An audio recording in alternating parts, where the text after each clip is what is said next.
This game sucks. Castlevania 1 and 3 are great classic Nintendo games, but for Castlevania 2, Simon's Quest, the game designers obviously were not thinking straight. At first, it seems like a pretty decent game, a little different from the first in the series, but that's okay. Zelda 2 was different from the first, Mario 2 was different, but they were all good. The first thing that's strikingly different is the fact that you have to go through towns, talk to people, and buy stuff. Never really minded that. It makes it a little more like an adventure story, and it's kind of like Zelda, so that's okay. But the first problem comes in when it changes from day to night.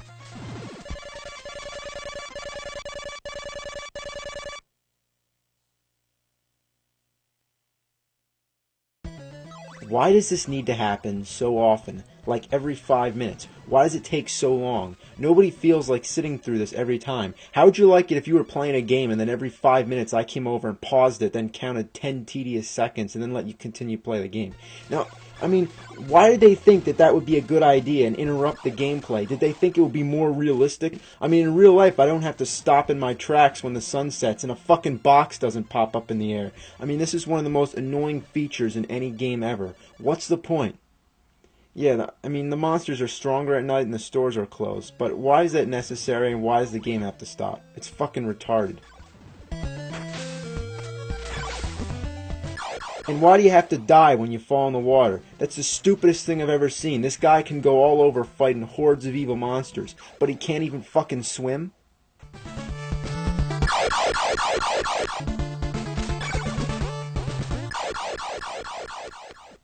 Sometimes I don't feel like going down the stairs just to get down to ground level. There's no reason I should have to do that when I can just take a shortcut and jump down.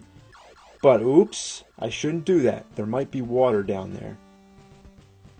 Another thing that's really annoying about this game is the fact that you have to buy weapons and items. Still, that's not uncommon. Like I said, that's the same thing you have to do in many great games like Zelda, but let me explain. Here you have to collect hearts, which count as money. That's kind of odd, because usually hearts count as life or energy, so that's kind of strange, but, that's not the point. The point is that the items you need to buy are too fucking expensive, and the hearts don't add up enough. It takes too long to get enough of them to buy something, and it gets boring wandering around killing the same monsters over and over again just so you can buy a flame whip or something. Speaking of flame whip, that's pretty weird itself, isn't it? They were really being creative with that one, the flame whip. Anyway, about the hearts. It takes too long to buy stuff, and to add on to the problem, when you die, you lose all your hearts and you have to start all over again. Doing this doesn't add to any of the game's difficulty or challenge, it just makes us have to do more of the same monotonous stuff over again, and it's not fun, it's boring. Oh look, I finally got enough hearts to go and buy a plant that I need to cross the swamp. Now let me get to the store. Oh shit, it's fucking nighttime. Now the stores are all closed and I have to wait for it to turn day again. Oh well, I might as well kill some zombies in the meantime and stock up on some more hearts. Oh shit, now I gotta start all over again.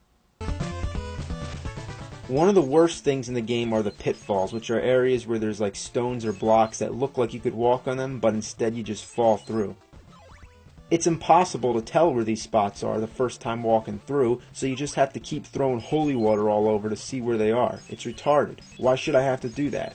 Again, it doesn't add up to any of the fun, challenge of the game. It's just unfair and it's annoying. In the dungeons, there's no bosses at the end, which is a big disappointment. Every Nintendo gamester knows that at the end of a level or a dungeon, labyrinth or whatever, there's always supposed to be a big guy who you fight. But here, they just got lazy and only put a few bosses in the game and left some of the dungeons just empty, like this one. So most of the dungeons you go through, the mansions to be exact, there's nothing at the end except for a crystal orb that you can't touch. In the rest of the Castlevania games, the tradition goes like this. You fight a boss, you defeat him, then an orb comes down, and you touch it. There you go, on to the next level. But in Castlevania 2, how would you ever figure out that you're supposed to throw an oak stake at that orb? When you first get the oak stake, you assume it's a weapon, and you throw it only to find that it does absolutely nothing, and that you waste it by throwing it, so you have to get it all over again. There are parts in the game that are definitely not self-explanatory and are too hard to figure out. Take this dead end, for example. Would you guess that you're supposed to pass through this wall?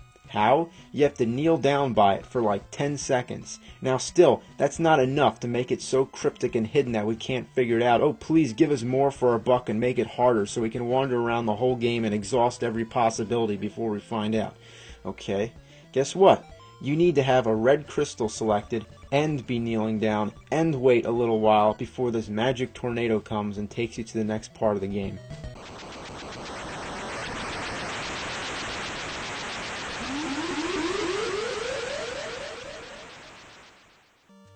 Most of the townspeople have things to say which aren't important at all, so why do you have to read them? Here in the dungeons, there's books that you may find which actually give you clues about things in the game that you may need to know about.